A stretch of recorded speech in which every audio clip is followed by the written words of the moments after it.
Exercise 2 takes you through the performing an in-place upgrade. So now that you run the mapping tool, it says that all of your servers, or this server specifically, has met the readiness requirement to go from 2008 to 2012. We're going to do an in-place upgrade. This exercise doesn't work in our environment, either because of licensing or virtualization. They know about it. No one has a solution to it, though, other than performing it on a physical machine. The steps after it doesn't work really doesn't matter. That's just the install part. But knowing how to do the upgrade is going to be the same, so that part does function. The first thing that we want to do, it says start the server. This is on page 32. Start the server and log as administrator, which I've done here. And then insert your Windows Server 2012 product media into the DVD drive. In the virtual world, we do that through our virtual hardware. So we go up under our menu up on the top, and under VM, we go under Settings. So VM Settings.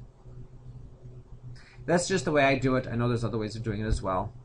But if you click on the CD DVD drive here, this is the image that's in there right now, and it's our Server 2008. We are inserting an ISO image into our virtual DVD drive, which is the same as taking a physical disk and putting it in your physical drive. So I'm going to click Browse, and I'm going to browse for my Server 2012 ISO image. And again, this is the same as taking a physical Windows Server 2012 DVD and putting it in your DVD drive. As soon as I do that, my computer should recognize that something's been inserted in my drive, and now by default it's going to want to run the setup program. So we do want to run the setup program.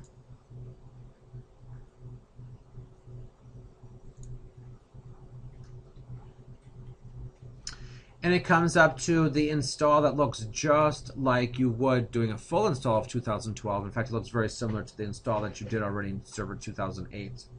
We will be doing a full install next week with Server 2012, so you do get that full experience, so you're not missing out on anything by any means. I click Install Now. So this would be an in-place install. And the idea that the in-place install is that last week we installed Windows Server 2008 with IIS and other services if you want to put them in there.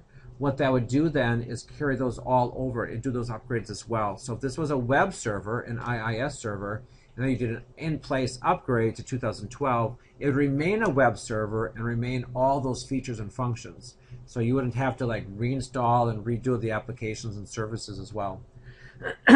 So, get important updates from Windows Setup.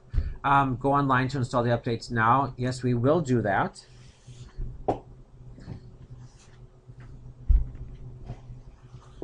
There aren't that many critical updates that it has to do. And this was definitely something that you're going to want to do if you're doing a real upgrade, is making sure that you do have the latest updates.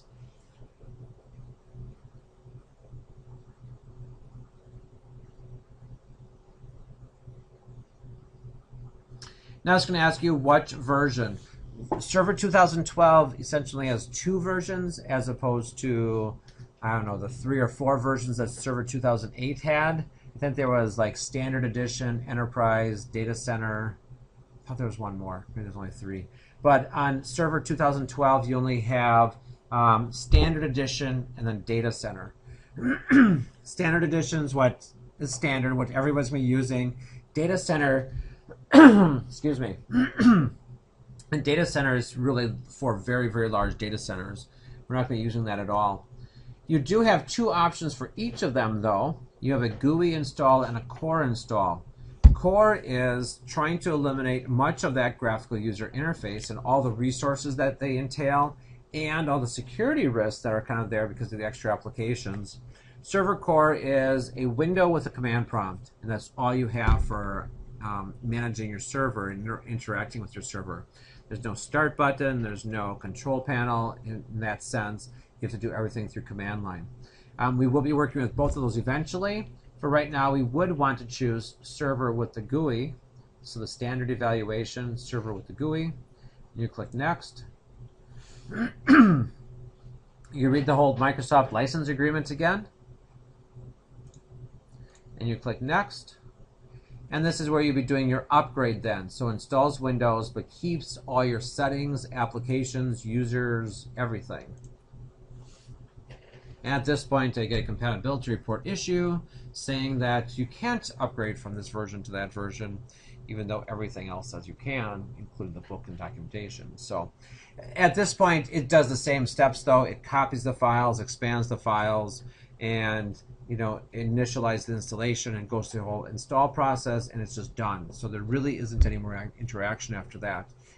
In our case, we had IIS installed. IIS would be upgraded and installed as well, and it would just be a fully functional, currently available server. So it's a pretty slick install when it works. So, which it does in most real environments, just not so much in the virtual or evaluation world.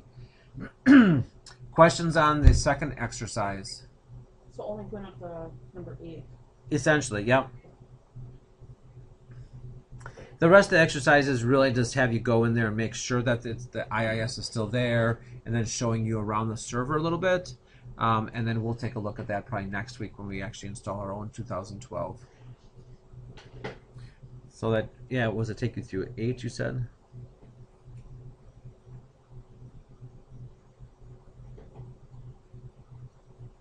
So you have a new server manager, and it shows you how to use the start button, and then the charms bar.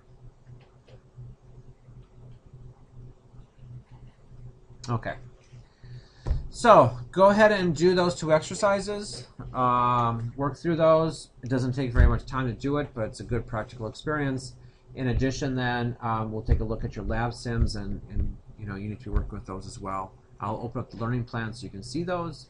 If you have any questions, that's what we can work on.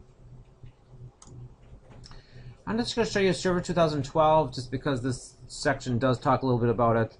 There's not a whole lot of things that go into it, but at least you're kind of aware when you do start getting into it next week. The logins being very similar.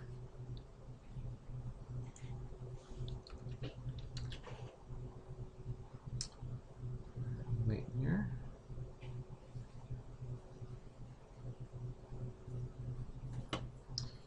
It's going to look a little bit different. It's kind of the new interface.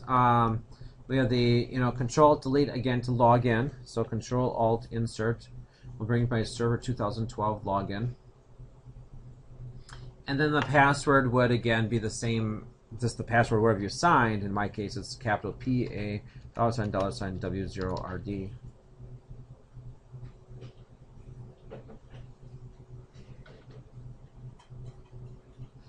The biggest thing to note is that it has the typical Windows 8 environment with no start button, and with the tiles and with the hidden power switch type thing. So I'll sort of show you some of those features if you're not familiar with them. First of all, if you go down to the lower left-hand corner, all the way down to the corner, you can get to what says Start, which is just your tile screen. Some of the administrative tools will be accessing them this way later on. As we add more features to our server, the server will add more tiles as well. But this is where you can get the server manager or some administrative tools, the control panel. To switch back, you have the desktop tile right here. Another big mystery is this charms bar. Just like in the Server 2008, Server Manager launches automatically. Let's wait for this to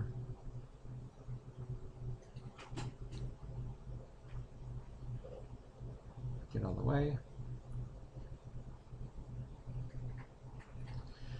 So it just has a little bit different interface. Before, where it showed you your server name, IP address, and stuff, it's all here, just kind of a different look and feel. A lot, animations and tiles and windows and all kinds of stuff. But if I go to local server, I can see a lot of the same information. So if I had a computer name, like we named our last one, Server 9, this is where you do that, IP addressing, time zone, and so on. I'm going to close out of here and bring it back to the desktop. To get to the charms bar, you can go to the corners, and that's where you get the search, and there's another start button, but most importantly, settings. Another way of getting to settings is what the Windows eye always forget that. But if you click on the settings button, this is where you're going to have your network settings, your volume, your brightness of your display, notifications, power, and keyboard.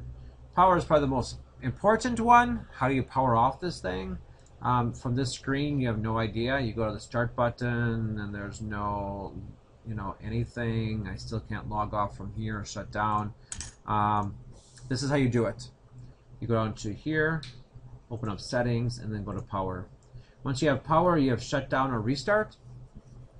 Depending on what you want to do with it, whether we're shut down or restart.